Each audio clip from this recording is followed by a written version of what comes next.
tariffs, defense cooperation, evolving global dynamics, aspects of terror. They were all spoken about. Big highlights of the meet. PM Modi emphasizing the joint vision of MAGA plus MEGA, Make America Great Again, plus Make India Great Again, is equal to MEGA, becomes a mega partnership for prosperity. And such a mega spirit gives new scale to the India-US relationship. Now, in a big strategic victory for Bharat, Donald Trump announced the extradition of 26/11 Mumbai terror attack accused Tahawwur Rana to India and said that he will face justice. In response, PM Modi said, "I am thankful to the president that he has decided to extradite a criminal to India who committed genocide in 2008 in Bharat. The courts in India will take proper action." आतंकवाद के खिलाफ लड़ाई में भारत और America दृढ़ता से साथ खड़े रहे और मैं राष्ट्रपति जी का आभारी हूं। उन्होंने 2008 के जिसने भारत में नरसंहार किया था, उस मुजरिम को अब भारत के हवाले करने का निर्णय किया है। Pleased to announce that my administration has approved the extradition of one of the plotters and one of the very evil people of the world, having to do with the horrific 2008 Mumbai terrorist attack, to face justice in India. So he's going to be going back to India.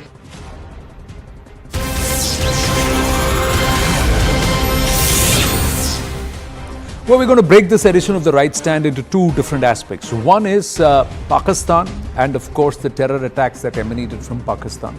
And the other aspect is Bangladesh. So we'll come to Bangladesh in a bit. But first, top intelligence sources have told us that the extradition is more than just bringing someone back to Bharat, and it will impact Pakistan's ISI, Lashkar and Jaish directly. Sources have further said that after Tahawwur Rana's extradition, Bharat is hopeful of carrying out a joint operation on terror locations in Pakistan along with the USA. Sources have also said that Rana's extradition is significant in terms of the fight against terror. The FBI has already told agencies everything about his role in the 26/11 Mumbai attacks. While the NIA teams had questioned him earlier, it is important that he will now be brought to Bharat. This shows India's growing leadership, stature at the global level, and also more importantly, our leadership in the fight against terror and terrorism. Rana's extradition also highlights the strong partnership between US and India in counter-terrorism efforts. And according to sources, Tahawwur Rana's extradition to our country will send several significant messages across the world. First, it's become clear that the world is committed to act against terrorism and Bharat is a major partner. This step also shows that terrorists and their facilitators will not find safe havens in other nations, including the USA, where human rights are top priority. And there's more.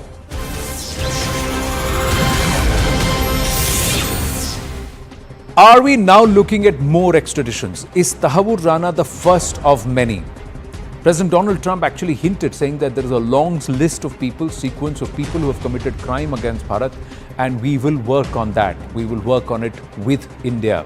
Bharat is set to hand over a list of fugitives to the United States of America. In fact, that list has been handed over already. Top intelligence sources telling CNN News 18. Gangsters sitting in America are working at the behest of Pakistan's ISI and are carrying out terror activities. These gangsters have been giving instructions sitting in the US, and killings and murders are being carried out on their behalf. Now, sources have added that they are a threat to Bharat's sovereignty. And according to sources, gangsters like Goldie Barar have been carrying out all kinds of activities, from killing to drugs to smuggling to extortion, trafficking on behalf of the ISI. Goldie Barar allegedly orchestrated the assassination of Punjabi singer Sidhu Moosewala in May 2022. Another request that Bharat has already put forth is that for Dharmanjot Singh Kahlon. Now, Dharmanjot Singh Kahlon is a weapon supplier and played a crucial role in planning Moosewala's murder. Kahlon is suspected of smuggling weapons, explosives and heroin into our country from Pakistan. Another criminal that India is looking for is Anmol Bishnoi, who is working for the Babar Khalsa International, or the BKI, sources have told CNN News 18. He is wanted for allegedly orchestrating the murder conspiracy of NCP leader and former Maharashtra Minister Baba Siddique. Let's go across to our guests. Abhijit Iyer Mitra, Senior Fellow IPCS. We should have Dr. Joseph M. Jalil joining us in a bit from Washington, D.C. Sushant Sareen, Senior Fellow ORF with us. Glenn Carl, former CIA officer, joining us from Boston in the U.S. And Ambassador Ashok Sajjanar joining us. So thank you very much. Namaste to everybody. Gentlemen, my first question, Sushant Sareen, how significant is Tahawwur Rana and also the comments, Tahawwur Rana's extradition and the comments made by President Donald Trump with respect to Pakistan? Look, with respect to Pakistan, the comments that have been made are, in a sense, boilerplate, because those are comments which have come in the past as well. The real question is going to be how much will the Americans really turn the screws on the Pakistanis. I think there's not going to be a whole lot of patience in the US with Pakistan and its flirtation or its actual active involvement in terrorism, Islamist terror groups. But other than that, there will be areas on which India and the US can, do intelligence sharing, cooperate, work together. But on Tahawwur Rana himself, I think it's an important decision which has taken place from the American side. If he's going to get extradited to India, then I think there will be a lot of information that India will be able to extract out of him. Now, of course, let's keep in mind one fact, that he has been in jail for the last 15 odd years, 16 years. So a lot of the information which he has is dated. Things have moved on since the time he has been arrested. We need to be clear on that count. But insofar as how, some of the main characters involved, some of them might have reached senior positions in the Pakistani military hierarchy. Perhaps we can identify them, we can also get a clearer idea of how these networks operate, not only inside Pakistan but also internationally. Right. After all, he was an important linchpin of this entire terror networks that the Pakistanis have in the US, in Canada, in Australia, in the UK, in many of the European countries, Germany for one, and a couple of other countries in Europe. So they the ISI guys use some of these members of the Pakistani diaspora to actually then browbeat, to intimidate people within the Pakistani diaspora, to carry out criminal activity, to carry out spying on their behalf. So a lot of those things will be able to be extracted from him. But I think we need to be mindful of the fact that, look, 16 years in the clangor, the man has, a lot of the information he's going to shuck up is going to be quite dated in many ways. So you believe it's not a big deal, but the Biden administration, him saying that it's not as useful as it would have been had he been handed over about 3-4 years soon after the incident happened, or when he was nabbed, or soon after that had that happened. But Glenn Carl, President Trump also said that the Biden administration did not treat India well. And he's also somewhere hinted at how the intelligence agencies, the mechanism was used to try and play a double game. So shake hand on the one side and use the deep state on the other to try and keep things difficult or make things difficult for India. Would you agree with this? Or do you see a clear shift between Joe Biden and President Trump, or Trump 2.0? Well, I agree with almost none of that, actually. Most anything that Donald Trump says is circumstantial and only defined and relevant for the moment. He's sort of intellectually like a potato chip, something that tastes seemingly good at that instant, but actually has no nutritional value or substance to it. I can tell you that the counterterrorism cooperation among most states, and more relevant in this instance, is, let's say, between the United States and Pakistan, the United States and India, who India and Pakistan are not the closest of friends. Nonetheless, the coordination on terrorism issues has been deep for decades. I know this firsthand. Now, extraditing people is a nice political gesture and may have, as the gentleman speaking before, some substantive value for India, although I would doubt it, because, one, a lot of these people have been detained for a long time, and so what they have would be historically relevant and possibly useful, but not operationally useful, probably. And two, because even during tense relations diplomatically, but say between India and the United States, and they haven't been especially tense, but let's posit that they were tense. Nonetheless, counterterrorism cooperation among the intelligence agencies is real. And I would be shocked were Indian intelligence officers and diplomats had not been able to have access to the detainees, the prisoners, or the arrested people in the United States periodically. So it's a nice diplomatic gesture, and it shows that the U.S. and India want to make nice to each other. But beyond that, I don't think that it is a profound shift in cooperation or substantive advantage for India. Dr. Chalil, do you agree with Glenn or differ with him? I would beg to differ. Again, reason being, I've known. Again, I had the privilege of working with President Biden a little bit, and unfortunately, I don't think he was in charge of what is happening.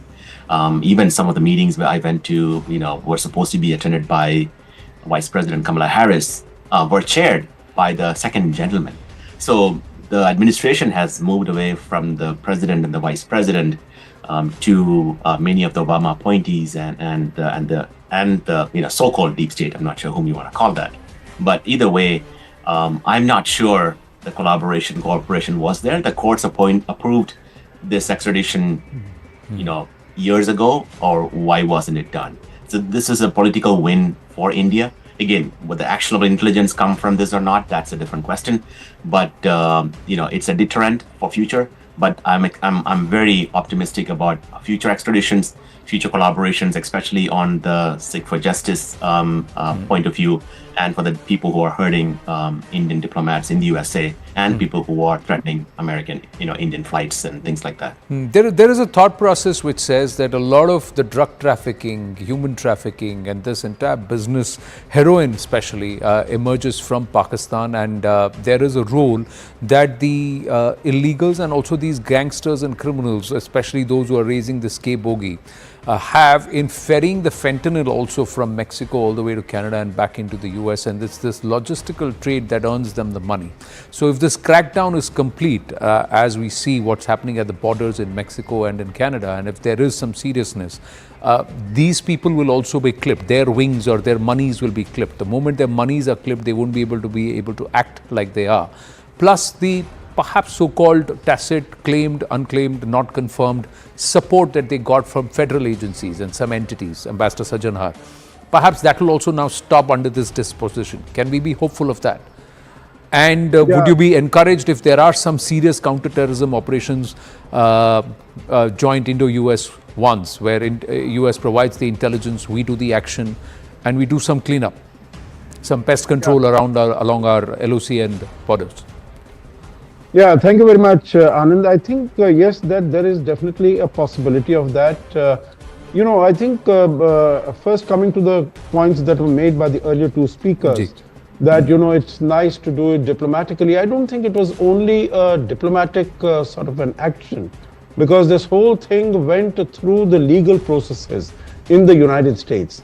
And basically, I doubt it very much that if last month, I think in January, it was the Supreme Court which said that Tahawwur Rana, he had exhausted all possibilities of appeal, and so his extradition to India was approved. So if we had not got the legal nod from the Supreme Court that the president or any of the diplomatic functionaries, however high they would have been able to give the nod and the green signal that we have decided. But of course, it makes for good optics, it makes for good image when at the highest level. Anand, you would recall that in 2017 also, when Prime Minister Modi had gone for his first visit to the United States after Mr. Trump had taken over, and I think it was in July, at that time also it was one of those terrorists, Salahuddin, Sayyid Salahuddin, I think, who was designated as a terrorist, and with equal fanfare, President Trump had declared at that time that we have decided to designate him as an international terrorist. And then I think he was taken over also on the 1267 committee of the UN Security Council. So I think this is basically a demonstration of the fact that India and the United States are on the same page as far as dealing with counter-terror is concerned. And you would recall, that the names of all these, whether it is ISI, Daesh, and Jaish-e-Mohammed and Lashkar, they are mentioned in the joint declaration also. Right. And Prime Minister Modi, in his own comments, he spoke not only about counter-terrorism, in a vacuum, but cross-border terrorism, thereby very significantly pinpointing, the finger at Pakistan, that it continues to be a source of terror as far as India is concerned. Just taking, Mr. Trump has always been against terrorism and against Pakistan. You would also recall, his famous tweet of 1st January 2018, when he had commented that, that was the first tweet of that new year, after his first year in office, when he said that we have been giving $33 billion of, this terrorist, security to deal with terrorists, all this security fund to Pakistan to bring terrorists, to arrest terrorists and bring them to us. And it is providing a haven to the same terrorists that are wanted by us. And this will not continue. So I think of course, he changed it when he wanted Imran Khan's help to reach out to the Taliban. That's another story. But that need does not exist at the moment. So what I feel is that the collaboration between the United States and India on the issue of counter-terrorism is going to be strong, and it is going to be visible. Yeah. Coming to the point, just one more comment, coming to the point that you mentioned, about the support to the federal agencies. And I think this has been evident, this has been palpable. Now, whatever you say, whether Mr. Biden was in full control, or that is the way the so-called deep state, with its intelligence agencies and all, they operate in the United States. But, Minik, it is quite inconceivable. I think in India, we were able to notice it. I don't know whether it had the same, reverberations in the United States, that Prime Minister Modi is visiting the White House in June 2023, on the 20th of June. And just a week before that, a delegation of the Khalistanis is invited to the White House. And it is, that information is brought out openly, that, they had a meeting there and they said that their concerns and their safety and their security will be safeguarded by the American state. So the point I want to make here is that Mr. Trump is going hammer and tongs against the deep state, the so-called deep state. Right. Where the deep state or they are not going to, he's not going to allow American soil or this entire game where you look down upon foreign interference but openly indulge in it. Abhijit Iyer Mitra, thank you for your patience. Your thoughts? This so-called, I think the ambassador summed it up well when he said so-called deep state. I don't believe in a deep state, certainly not, this sort of Pinky and the Brain kind of, I don't know if you watch the Pinky and the Brain cartoon, but it's about this, the brain wanting to take over the world. That doesn't exist in America, right? You can have a lot of, concurrent interests that come together every now and then. But it is important to, if we can play on the sort of fixations of President Trump to our own advantage, just as it is the job of every Indian Prime Minister to use the political situation in America to gain an advantage for India. Specifically in this case, there is a sequence of things that has happened in that joint statement. Pakistan has been named very specifically. You've had a lot of talk of illegal immigration, and we know there's a huge Bangladeshi illegal immigration problem in India. Right. And the third one has very specifically targeted drug and human smugglers. Now, the entire drug business in Canada, as you know, especially the fentanyl, is run, there is a huge overlap with Khalistani networks out there, as is the human smuggling network, which is run completely out of Punjab. Now, you add that with Tahawwur Rana. Now, remember, Tahawwur Rana's extradition was approved, like the ambassador said, by the Supreme Court on the 21st of January, literally one day after Trump was sworn in and before he had much time to make any of major changes and like that. But remember, this was the same America which under Obama refused to extradite. Rana is only conspirator number 2. Headley is conspirator number 1. And we only had access to interrogate him under chaperoned conditions, etc., etc. He would not be extradited. So clearly, Biden had taken a decision to extradite, or at least facilitate in some form or the other, the extradition of this man to India. Number one. We don't know what the changing dynamics were. But when you add it to all the other points in the joint statement, there is a very clear message being sent to Pakistan, both by the Democrats and the Republicans, that Pakistan has outlived its, its welcome in America. It is no longer an ally. It is basically, it's the kind of arsonist who also joins the fire brigade and then sets off to get a fire bonus kind of thing.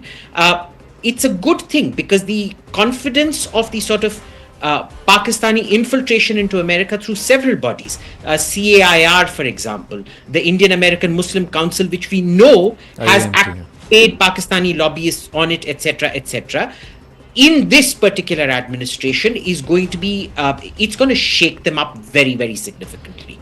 They are going to be on the back foot after this because, there is an unsaid rule that generally if you're seen as an ally, and Rana was a serving member of the Pakistan military, you don't really extradite them to an enemy country, so to say, right? That's been broken. Correct.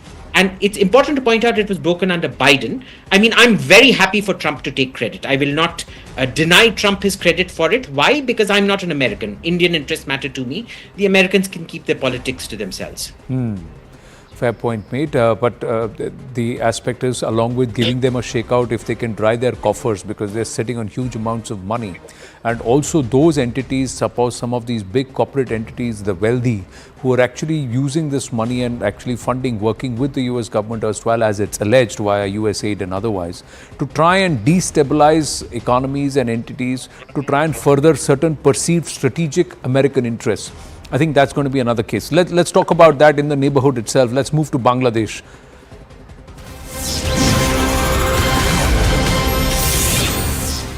Now, according to government sources, American President Donald Trump's rejection of United States' role in Bangladesh crisis and statement that he would leave it to the Indian Prime Minister Narendra Modi is also a major diplomatic victory. This is what President Trump said. Listen in. Like to say, and Mr. President, what you would like to say about the Bangladesh issue, because we saw and it is evident that how the deep state of United States was involved in regime change during the Biden administration. Then Mohammad Yunus made Junior Soros also. So what is your point of view about the Bangladesh? This is something that the Prime Minister has been working on for a long time and has been worked on for hundreds of years, frankly. I've been reading about it. But I will leave Bangladesh to the Prime Minister. So Trump saying our deep state is not involved. Prime Minister Narendra Modi has been working on it, so we'll leave it to the Prime Minister. So he's actually deflected the ball and then rolled it over across to India. Now, government sources have said that by leaving Bangladesh's internal matters to India, the US wants to ensure Bharat's leadership in ensuring peace and stability in South Asia, in this region. Government sources also said that they would like to read this, that from the beginning, China's role was worrisome in Bangladesh, and possibly the Americans were also upset because of that. China is increasing its presence in Bangladesh along with infrastructure projects and economic investments. The Trump administration also realizes the Chinese footprint is dangerous in Bangladesh. To control Chinese expansionism, Bharat's help is a must in this region. Government sources have also said that the US's formal support of Bharat's role in Bangladesh will reduce the scope for China to put pressure through the Belt and Road Initiative, or BRI, and defense agreements. Now, this new role will also help Bharat to handle security concerns from Rohingya refugees, border issues, radicalization, and other Islamic terror outfits who are fast mushrooming and trying to gather speed in Bangladesh at the moment. Let's go back to our panelists, and we're going to start with Abhijit Iyer Mitra this time around. Abhijit Iyer Mitra, by saying that we leave it to the Prime Minister, have they said we've created a mess, now you go sort it out?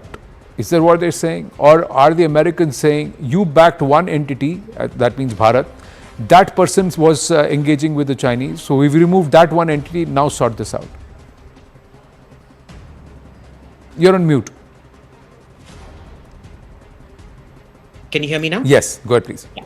So, no, I don't think that's what he meant.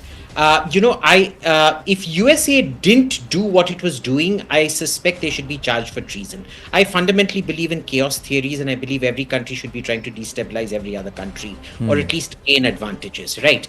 I think the mistake USA made out here was dabbling in American politics, which got it the kind of pushback that it has from Trump. Now, in Bangladesh, I think what has happened is, Trump will continue in some aspects to influence Bangladesh, as America always will, every country should. But I think the political interests of India in Bangladesh and the domestic political interests of Trump vis-a-vis the Democrats are perfectly aligned at the moment.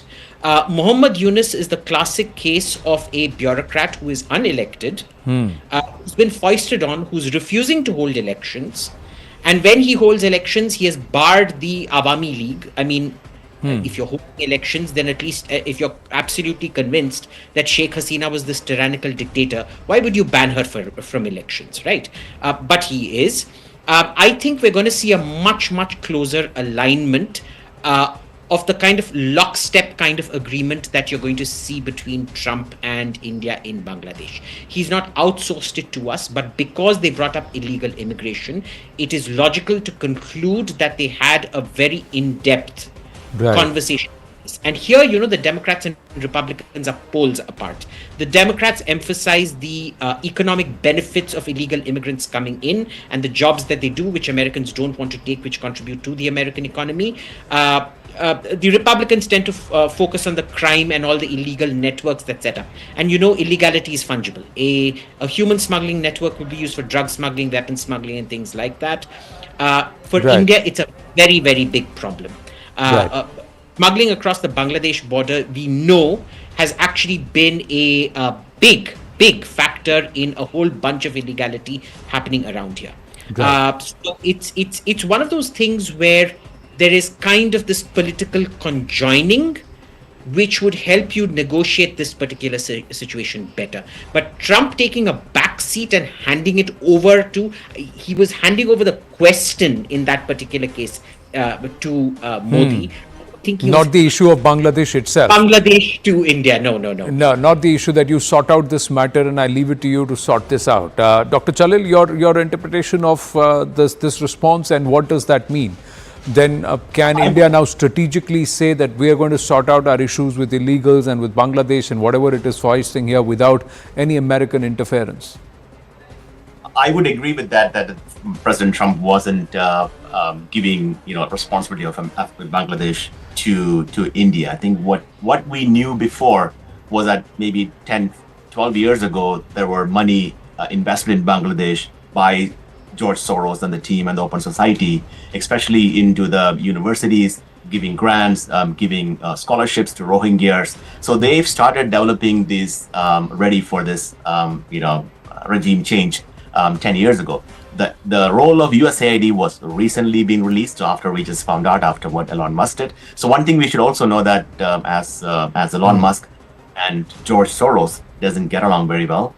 They have very big animosity between each other, and now since George Soros's son Alex Soros, who's married to Uma Abedin, the former chief of staff for Hillary Clinton, they have an affinity to the Islamic world, to the Rohingyas. So that will be shut down. So that will be peace for India because there'll be less foreign interference in Bangladesh. And I'm hoping that whatever strategy, together with the US, India can put together towards peace and stability of Bangladesh, US will go by it. I'm not sure it was outsourcing the Bangladesh to India. Ambassador Sajanhar? Yeah, Anand, maybe I will not use the word outsourcing, but the US policy in the past traditionally has been that when dealing with India's neighbors, it would be India which will take the lead. And the United States will follow the lead that is provided by India. Whether it is in terms of relations with Nepal, with Bangladesh, and with the other countries. Of course, down the road, this has started changing a little bit. But I saw during, my several visits over the last few years to Bangladesh, that the Americans were determined to remove Sheikh Hasina. Meaning the ambassador, the US ambassador in Bangladesh was patently, outrightly, that, this government is fascist, this government is dictatorial, and Sheikh Hasina has to go, needs to go. And that is why you would see that even in that Congress of Democracies, that President Biden had organized, Bangladesh was not invited there. Right. So, there has been, as far as Mr. Biden is concerned, there has been that problem. You look at the body language when Muhammad Yunus goes to the United States and, the manner in which he is being hugged and embraced by Biden, by Barack Obama, how, Muhammad Yunus had given grant and support to the Obamas, to, whatever the charity foundations, etc. So there has been, excuse me. God bless. Sorry. God bless. There has been a very close nexus between the Democrats and Muhammad Yunus. And, of course, Sheikh Hasina said that it was as a result of that St. Martin's Island that the United States wanted and Bangladesh did not give. So I think the United States definitely did have some sort of a role. How much, we can debate it, and whether it is only moral support, political support, financial support, what type of support, we can debate it. But I think the last point that I'd like to make here, Anand, is that what Mr. Trump said, that, the deep state had nothing to do with it. In my view, have a look at it again and play it out again and listen to it. What he implied was that basically the deep state had no business to be operational in Bangladesh. They should not have been there. And now that, it is, he has been against deep state or whatever. And now it is, India can try to deal with it and we will work together in handling this. So not outsourcing it, but working together. Working together and say, okay, you take the lead there and I'll help you out. We're not going to get directly involved. Glenn Carl, your thoughts? Because that St. Martin Island, or was it purely because somewhere India did not realize that Sheikh Hasina was far too gone in bed with the Chinese, and that was going to be a strategic disadvantage for America, and there was a larger game at play. So they didn't care what happened in the region as long as American interests were protected. What's your thought here? Well, in general, the U.S., like all states, really doesn't really care what happens, except to the extent that an event or a trend affects the U.S. or other countries' national interests. I mean, that's really just an observation of reality for international relations. I'd like to say that it's a simple joy to listen to Mr. Mitra speak. Now, a cynic would say that's because he and I agree entirely, but I think his analyses are very, very good. Several points that I think are important. The comments about deep state that are woven into the questions asked by the journalists and the assumptions by many about how the U.S. functions and other states function is profoundly dangerous. Deep state is a fascist concept that was discredited after a world war that killed 80 million people.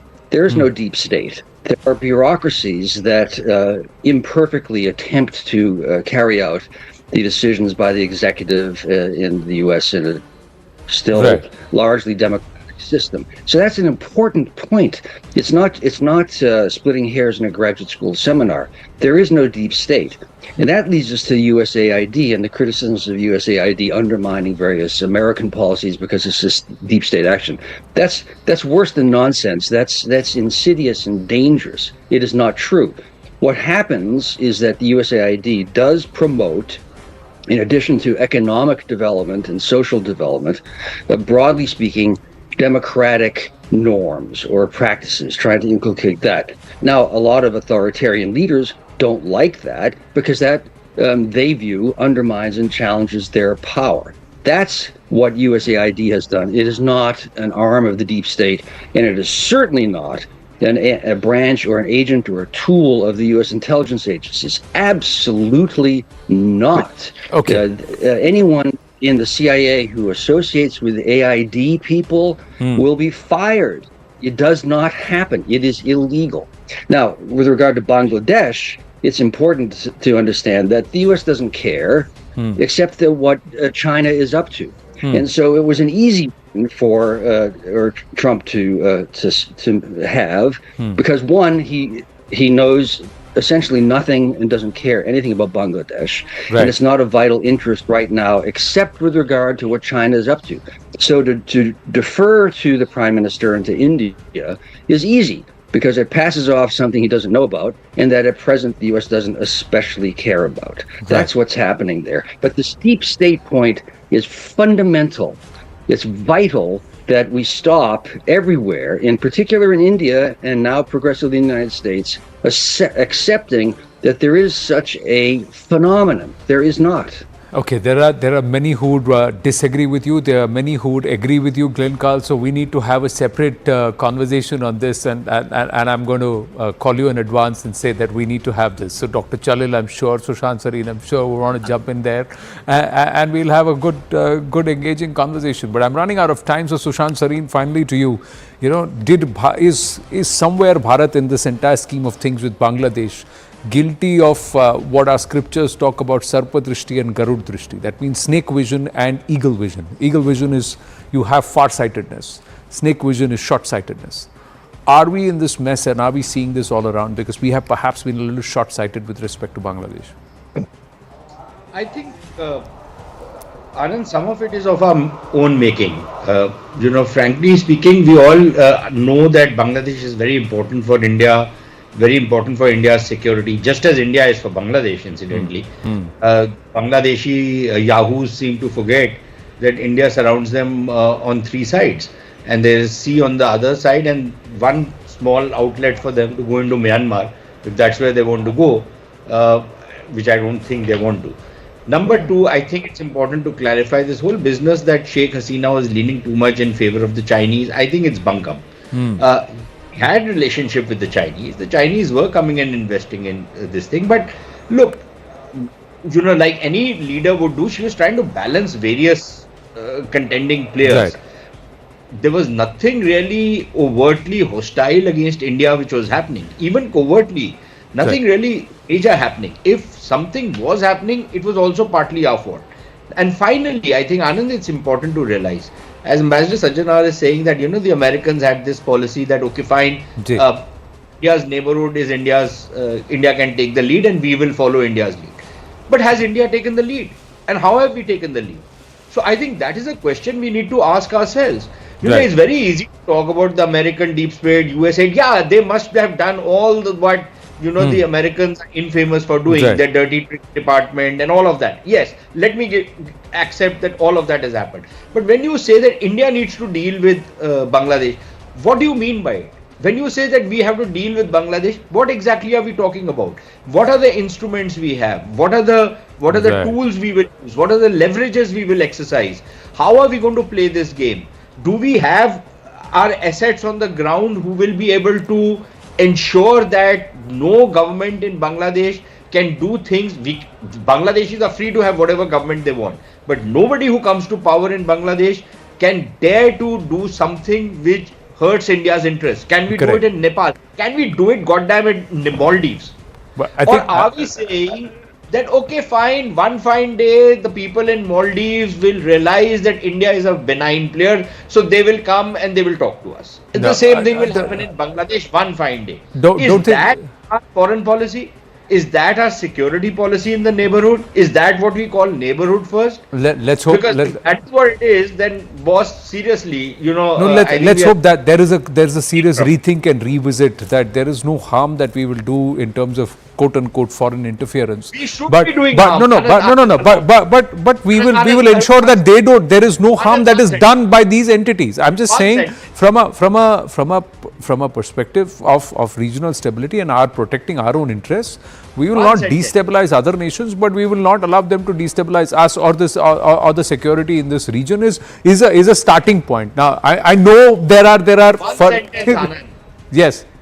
I have to. Okay, so I think the fundamental problem in our foreign policy is that we want to be liked in the neighborhood. I think it should change from like to be feared in the neighborhood. Point taken. Look, if you cross their path, then there is going to be hell to pay. Point well taken, and that also merits another longer conversation, and we will do that very, very soon. For the moment, have to wind up. Thank you very, very much. Engaging as always. Lovely to have all of you on the show here on The Right Stand. We're going to take a short break. When we come back, we're in conversation with the global chair of the Maharishi Mahesh Yogi Foundation, Dr. Tony Nader. He's just met Prime Minister Narendra Modi before PM Modi embarked upon his trip for France and the US. Stay with us.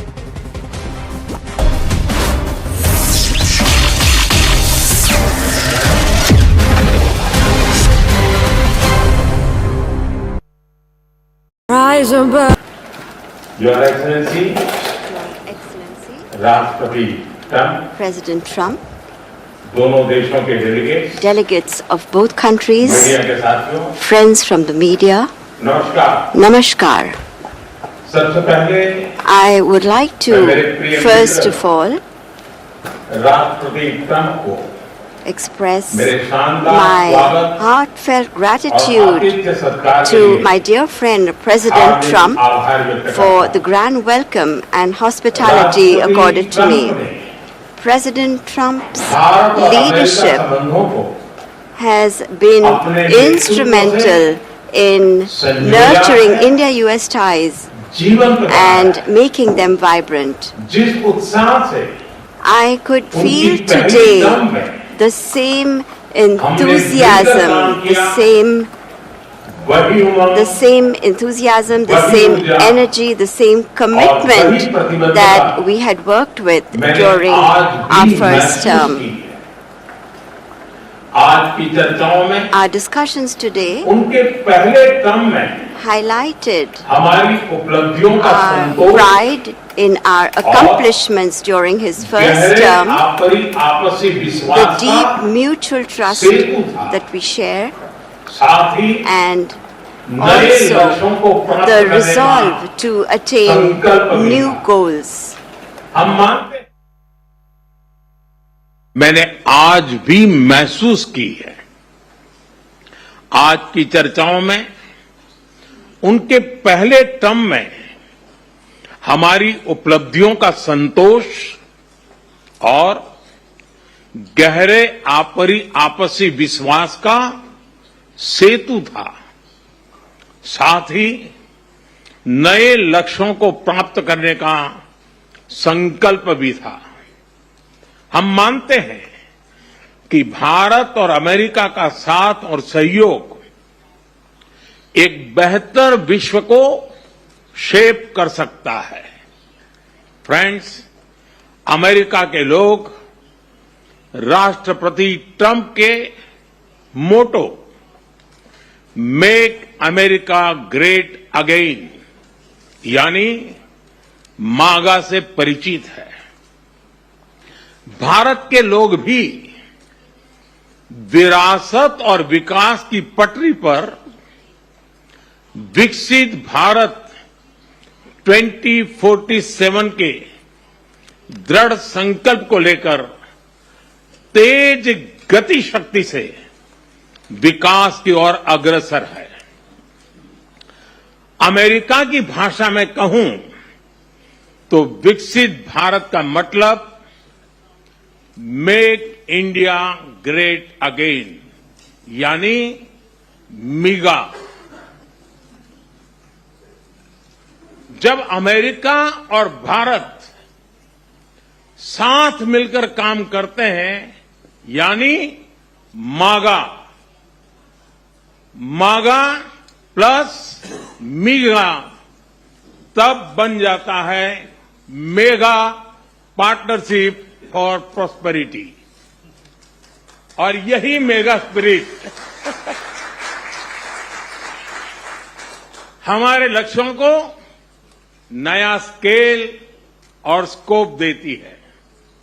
Friends, आज हमने द्विपक्षीय व्यापार को 2030 तक 2 गुना से भी अधिक बढ़ाकर $500 बिलियन तक पहुंचाने का लक्ष्य निर्धारित किया है.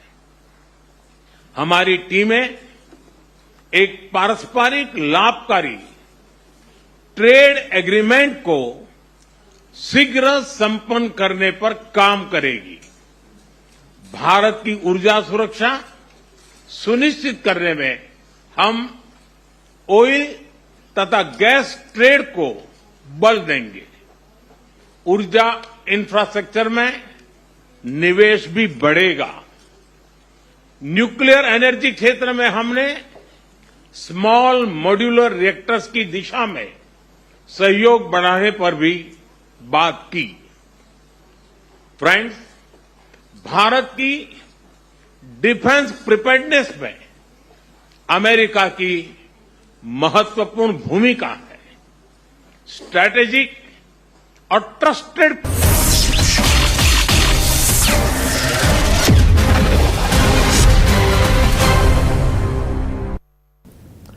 Namaste, Jai Hind, and this is a conversation I always look forward to, because often we are always in this whole argument between science and spirituality. Are they two parallel tracks, or are they leaning on each other? So when you have a neuroscientist who's also talking about a higher consciousness and is the chair of the Maharishi Mahesh Yogi Foundation, then you know that there is science and spirituality. They're not parallel lines, they work simultaneously. Dr. Tony Nader, namaste. Namaste, it's a joy to be with you again. Yes, again. So, and now you've just written another book which says consciousness is all there is. So let's start from there. If science comes and says eventually it's all about consciousness, and spirituality also is about a higher consciousness, how are the twain meeting?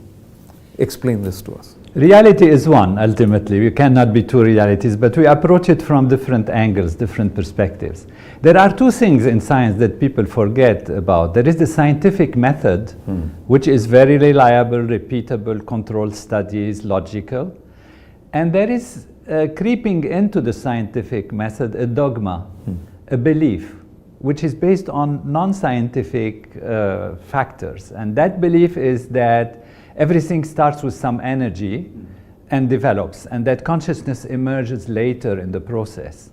That's completely a dogma. Let's set this clear. There is no proof whatsoever that this is the case, and that is where a bit of philosophy comes into thinking how consciousness emerges. The ancient Vedic literature says that consciousness is primary. Yeah. Now, there is a gap here, and it is how, if consciousness is the origin, how does it appear as matter and physicality? This is what my book discusses. In part of it, of course, there are many other aspects, but basically to bridge the gap between if consciousness is primary, if everything comes from consciousness, how do we have this physicality and materiality? Veda is knowledge, and it's also about the scriptures and the knowledge that's enshrined. And one of the aspects of Vedic practice is the Kumbh.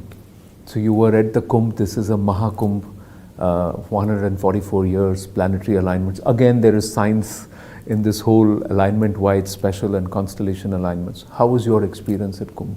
My experience was very profound, dipping in with such convergence of humanity, in a sense, such a great number of people, at a place which has had before many of such worship and very deep devotion, leaves ripples in consciousness, and it's almost memorized and remembered by the atmosphere, by the place together.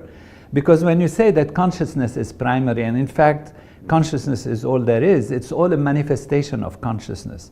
So there is something that has been developed there, or there was an original value which has been strengthened by the belief in it, by the strength of it, by the planetary arrangement.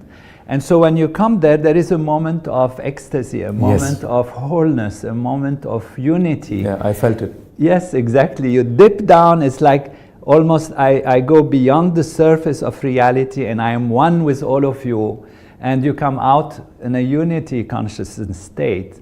And so this really is scientific in the sense, science might not be able to kind of put consciousness in a lab and study it, but science can study the effects of consciousness.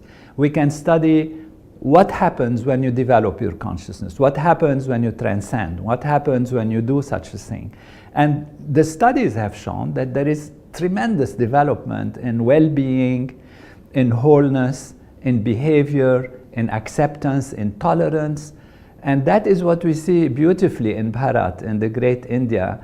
It's the most open heart in the world, which says, the world is my family. And Prime Minister Ji, I use the term Vishwa Guru. He said, I don't use this term anymore. I use Vishwa Bandhu, because we are the brother, or Vishwamitra maybe. We can use the brother, the friend of all. And that is because the culture, the tradition, the knowledge of India is true. And what is the truth? Truth is that we are all one, ultimately in the ocean, and then the waves. We are many waves on the surface, but this is looking at ourselves from a very small, minor perspective of our reality. If we dive deep from the wave, we find we are the ocean.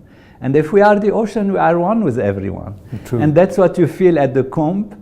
And it has so many wonderful effects on your well-being, on your health, on your hopes, on your, removing your mental tension, your anxiety, depression, because you just now are one with everything. You remove loneliness because you are one with everything, so you can't be lonely. But Dr. Neda, there are always conflicting forces and also entities which tend to challenge the basic human value systems.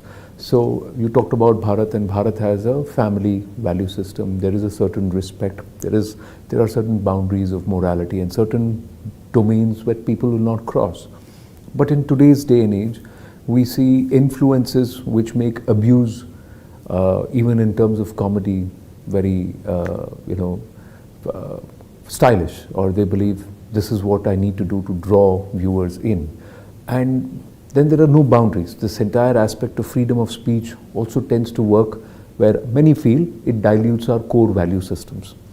How would you look at what needs to be done to counter it? Are laws going to counter this?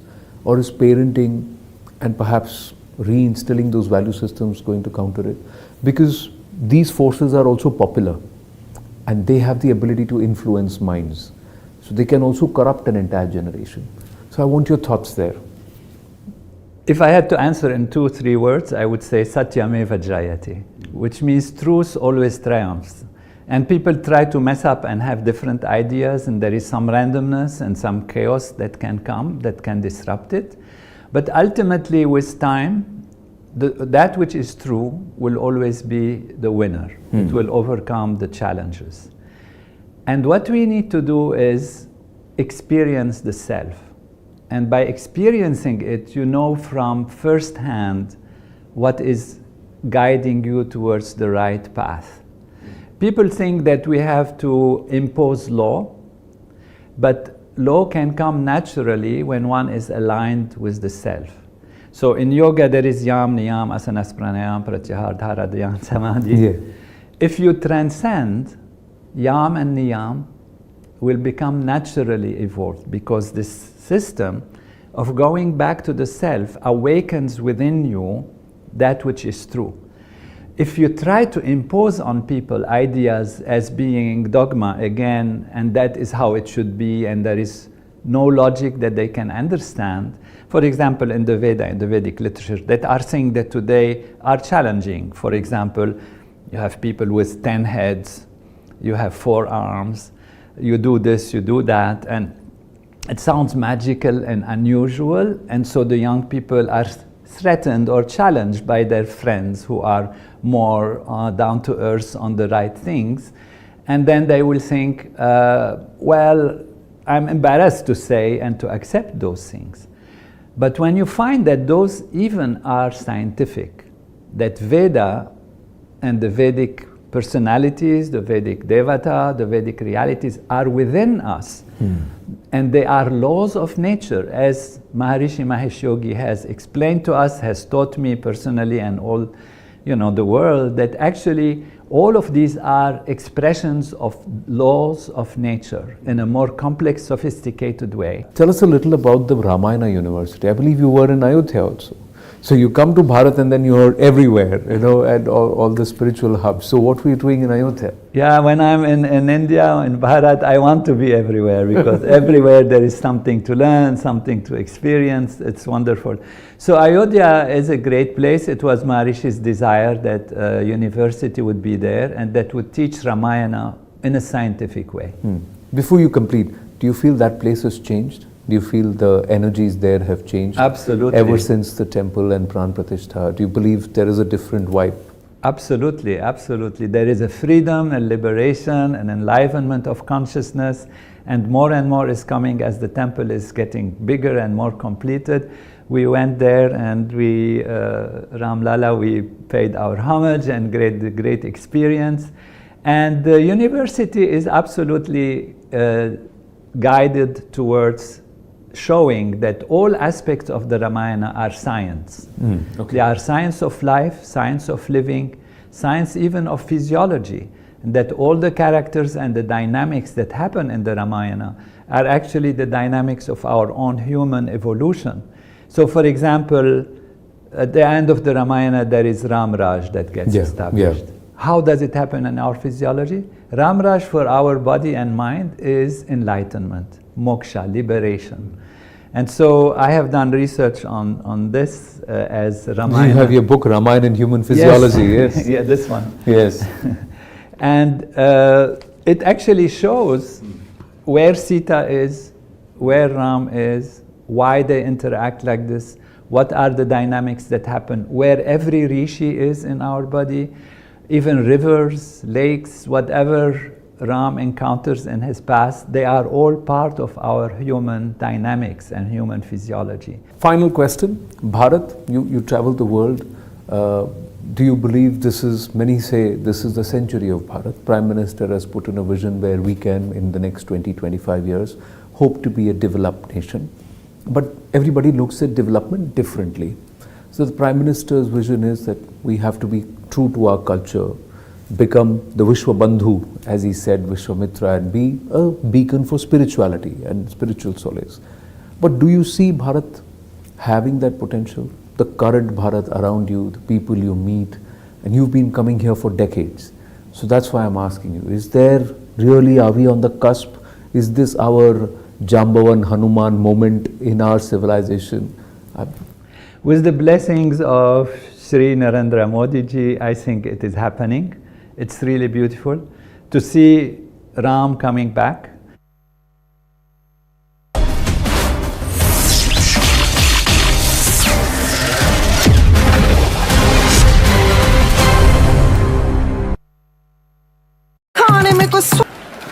Your Excellency, Rashtrapati Trump, President Trump, दोनों देशों के delegates of both countries, media के साथियों, friends from the media, नमस्कार। Namaskar.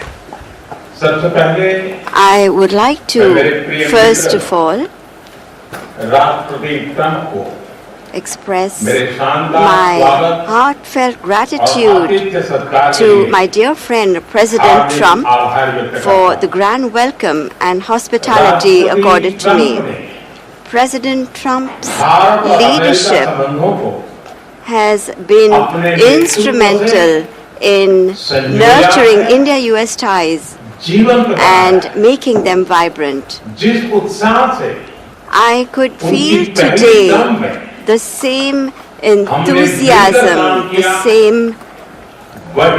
same enthusiasm, the same energy, the same commitment that we had worked with during our first term. आज की चर्चाओं में Our discussions today उनके पहले टर्म में highlighted हमारी उपलब्धियों का our Santosh pride in our accomplishments during his first गहरे term, आपसी the विश्वास deep का mutual trust सेतु था। that we share, साथ ही and नए लक्ष्यों को also प्राप्त the करने का resolve to attain संकल्प भी new था। goals. हम मानते हैं मैंने आज भी महसूस की है आज की चर्चाओं में उनके पहले टर्म में हमारी उपलब्धियों का संतोष और गहरे आपसी विश्वास का सेतु था। साथ ही नए लक्ष्यों को प्राप्त करने का संकल्प भी था। हम मानते हैं कि भारत और अमेरिका का साथ और सहयोग एक बेहतर विश्व को शेप कर सकता है। फ्रेंड्स, अमेरिका के लोग राष्ट्रपति ट्रंप के motto make America great again यानी मागा से परिचित है। भारत के लोग भी विरासत और विकास की पटरी पर विकसित भारत 2047 के दृढ़ संकल्प को लेकर तेज गति शक्ति से विकास की ओर अग्रसर है। America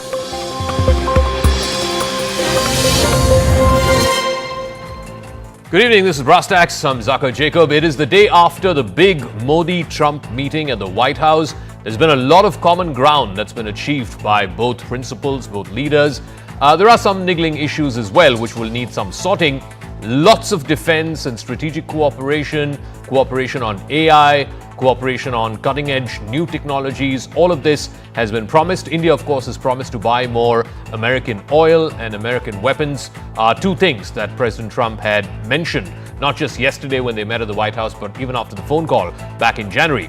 America has agreed to extradite one of the key plotters of the 26/11 Mumbai attacks, Tahawwur Rana, who had exhausted all his legal options in the United States. The Prime Minister, while sharing space with President Trump at a press conference, even came up with a new acronym. Just like MAGA for Make in America Great Again, MEGA for Make India Great Again. And he said that MAGA plus MEGA is equal to a mega partnership. While there was a lot of bonhomie, there was a lot of candor, it was like two old friends catching up, there were some thorns in the relationship as well. There is no getting around the discomfort of the reciprocal tariffs, which President Trump announced on the very same day, in fact, just a few hours before the Prime Minister reached the White House. And this is expected to affect India as well as other countries who are major exporters into the United States, Canada, Mexico, Brazil, and the European Union. How does India navigate this? And we'll also assess the impact of this visit this early in the Trump 2.0 term. Let's first listen in to some excerpts of the sound bites of both the Prime Minister and the President in that joint press conference that they had after what was an hour-long meeting between the two delegations. America के लोग राष्ट्रपति Trump के motto make America great again, Bharat के लोग भी विरासत और विकास की पटरी पर विकसित भारत 2047 के दृढ़ संकल्प को लेकर तेज गति शक्ति से विकास की ओर अग्रसर है। अमेरिका की भाषा में कहूं तो विकसित भारत का मतलब मेक इंडिया ग्रेट अगेन यानी मीगा। जब अमेरिका और भारत साथ मिलकर काम करते हैं यानी मागा, मागा प्लस मीगा, तब बन जाता है मेगा पार्टनरशिप फॉर प्रॉस्पेरिटी। आज हमने द्विपक्षीय व्यापार को 2030 तक 2 गुना से भी अधिक बढ़ाकर $500 बिलियन तक पहुंचाने का लक्ष्य निर्धारित किया है। आतंकवाद के खिलाफ लड़ाई में भारत और अमेरिका दृढ़ता से साथ खड़े रहे हैं।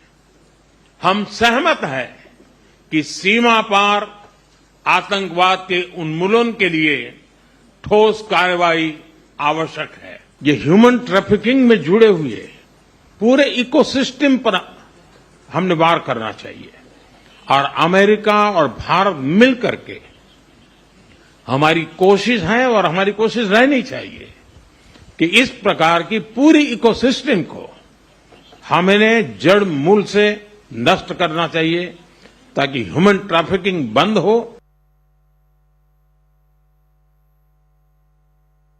It's a fairness that I will charge a reciprocal tariff, meaning whatever countries charge the United States of America, we will charge them, no more, no less. In other words, they charge us a tax or tariff, and we charge them the exact same tax. India traditionally is the highest, just about the highest tariffed country. They charge more tariffs than any other country.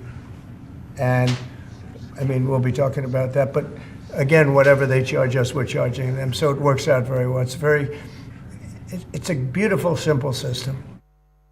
All right, so let me take you through the 5 big takeaways from the bilateral meeting between Prime Minister Modi and President Trump. India and the United States have agreed to increase their bilateral trade to $500 billion by 2030. If you add goods and services, last year it finished at 190, so they're talking about more than doubling by the end of the decade. Taking a leaf out of Trump's Make America Great Again slogan, Prime Minister Modi said that Viksit Bharat means MEGA or Make India Great Again, and together this would become a mega partnership for prosperity. President Trump also said that they would be paving the way ultimately for providing India with the F-35 stealth fighter jet, the ultimate 5th generation fighter jet. India currently does not have a 5th generation fighter. New procurements and co-production arrangements have also been mentioned in the joint statement, both for the Javelin anti-tank guided missiles as well as for the Stryker infantry combat vehicles. India will also procure 6 more Poseidon P-8I naval patrol and reconnaissance aircraft. Also, amid the reciprocal tariffs, which of course was announced just a few hours before the White House visit, President Trump said that India and the US have reached an important agreement on energy that will restore the US as the leading supplier of oil and gas to India. Remember, since the Russia-Ukraine war began, Russia has displaced the United States for the last couple of years as India's leading oil and gas supplier. Both leaders also stressed on the need to combat terror unitedly. In fact, President Trump announced his administration has approved the extradition of 26/11 Mumbai attacks convict Tahawwur Rana to India. And to deepen the people-to-people ties, 2 new Indian consulates will also be opened up in the United States, one in Los Angeles and the other in Boston. And American educational institutions have also been invited to open offshore campuses right here in India. I want to first go across to Mr. Mukesh Aghi. He's the President and CEO of the US-India Strategic Partnership Forum. We'll also be joined by an extended panel right after Mr. Aghi. But let me start with you, Mr. Aghi, first. First, your big, broad takeaways from the meeting itself. It seemed, very businesslike. Of course, there was a lot of bonhomie, a lot of camaraderie between the two principals, the Prime Minister and the President. But at the same time, this meeting seemed like President Trump wanted to get his important agenda items ticked off, and certainly tariffs were one big agenda item for him. The fact that he announced that just a couple of hours before the PM landed up there. What do you make of the visit itself first, and then I'll come to the specifics? A very successful visit, a very focused, substantial agenda, and the outcome and the roadmap tied to milestones was very, very elaborate. You have to understand that the focus was on the defense, focus was on partnership, innovation and technology, focus was on basically trade and economic agenda. But more important is they agreed more in every aspect. Yes, tariff was highlighted a lot, but to me that's a small aspect of the journey these 2 countries are taking. Having a $500 billion trade by 2030, having a bilateral trade agreement by fall of this year. I think those are milestones set up by the two to make sure countries are moving together in the right direction. But Mr. Aghi, how easy or difficult is it going to be to have a bilateral trade agreement in 6 months' time? I mean, India and the UK have been negotiating for an FTA for God knows 10 years now. Same with India and the European Union. It's easier said than done. Even when Trump was in his first term, there was this limited trade deal that was agreed upon. Both sides had given their in-principle agreement to it, and then at the last minute, the Americans pulled out.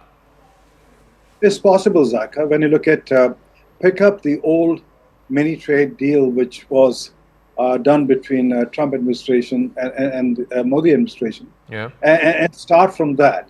and expand on that. And I believe within the next 6 months, it can be achieved, because all you're doing is adding other components to the framework which was agreed upon early on. Because the bigger challenge is always the framework, not the content of apples and pomegranates and everything else. So I think it's doable. And if both sides stay focused, it will be done when Trump comes in and he can sign it. You know, I do want to, as they say in trade deals, the devil is always in the detail. Just help our viewers understand why President Trump is obsessed about this idea of reciprocal tariffs. I mean, I'm looking at some of the leading items. On oilseeds, fats and oils, India charges 60% tariff, the US charges 7%. On meat and live animals, India charges 32% tariff, US charges 2%. Leather goods, 15% India, 4% US. Textiles, 16% India, 8% US. Now, the way a developing country like India views this is, look, we've got to protect our farmers, we've got to protect our, small leather tanneries, we've got to protect our small apparel makers, and therefore we have these, high tariffs. Otherwise, our markets are going to get flooded. How does the government of India reconcile to reciprocal tariffs? I mean, how do they reconcile to textiles at 8%, leather at 4%, and meat and live animals at 2%? So you have to look at it from Trump's perspective. U.S. has $1 trillion trade deficit, and he's looking at top 10 countries, which basically makes 90% of that trade deficit, starting with China and the European Union, and India is number 9 in the top 10 itself. And I believe that India can basically wipe out that trade surplus with U.S. by buying more energy. Yeah. And I think that's what was discussed. So I think from a trade imbalance perspective, the balance can be brought up in a very, very short notice. Now, what really happens is on the reciprocity, basically what we have to look at is what each country is charging. And I think you can, as you get into the trade deal, make certain exceptions to make sure you're able to protect each other's farmers. You're able to protect each other's low-end industry itself. So it is not a cardinal rule that you have to have tit for tat as far as the trade tariff goes. You can work through the process, and that's why I think they opened a bilateral trade deal to bring in some of the differences and make sure that both countries are successful. And one final word before we let you go, and this is specifically on the defense side. So the F-35, although there's no mention of the F-35 in the joint statement, the President did mention that ultimately we want to provide the F-35 to India. I think that was a big, big announcement. And of course, the Strikers and the Javelins, there is one line about co-production, but we don't know the details. The joint statement is a little sparse on that. Could you elaborate on why this is a big deal? Because a lot of people were saying, oh, Mr. Trump is just going to make it very transactional, so on and so forth. But F-35 is right up there. It's state of the art. It's probably the best 5th generation fighter aircraft in the world right now. So let me just first talk about Striker and Javelin. Yeah. These are the two components which both sides have agreed to co-produce in India itself. And we are already making components for Javelin in Hyderabad. And so the Striker, which is the high terrain vehicle, will start building that also. So I think co-production is a critical importance. So you have a technology transfer and creating local manufacturing. In regards to F-35, it's early, but the message is very clear that it's not just the 5th generation fighter plane. Any technology India wants, our US is ready to provide that, whatever the market prices are. So I think that is a major shift. And if you look at the joint statement, they talked about the ITAR, where basically the export regulation, and they are going to streamline, especially the India status with the US itself. So I think you will see more simplification process of complex technology moving to India under Trump administration. All right, Mr. Aghi, thank you so much for joining us at the top of Brass Tacks, and thank you for your perspective on all of these issues. There's a lot that's been packed in by both the principals, both the Prime Minister and the President. Let's try and open this up to our guests who are now joining us. Vivek Kaju is former Secretary in the Ministry of External Affairs. Mr. Vivek Vadhva is one of the most well-known entrepreneurs in Silicon Valley. Welcome to the broadcast. Professor Brahma Chalani, Strategic Affairs expert, is also joining us on the broadcast. Before I just come to our guests, I want to bring that table. We didn't have time at the top to show that table. This is basically, if you were to look at the top 5 items traded by India and traded by the United States in terms of the tariffs, right? Here we go. Beverages and tobacco. India tariffs stat at 75%, almost 75%. The United States at 17.5%.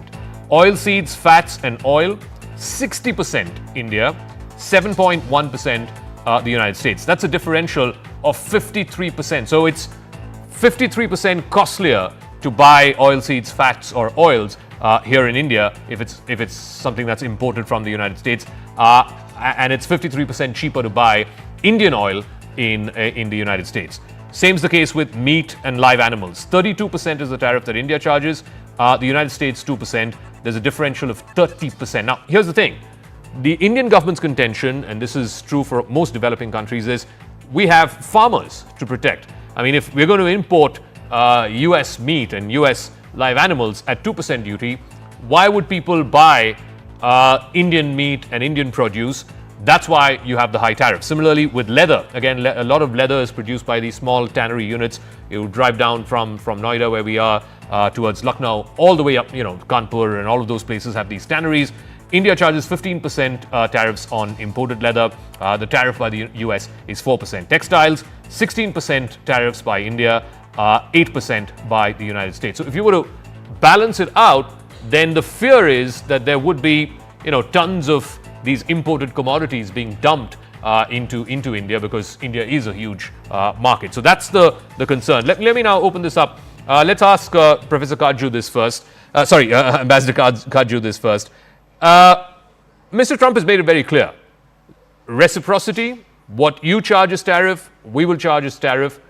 What may this mean? And he said, friend or foe, it doesn't matter to me. This is a system he believes has been ripping America off. How does India navigate that? I think it will be extremely complex. The navigation for precisely the reasons that you mentioned. I think it also goes against the grain of what has been the very basis of international trade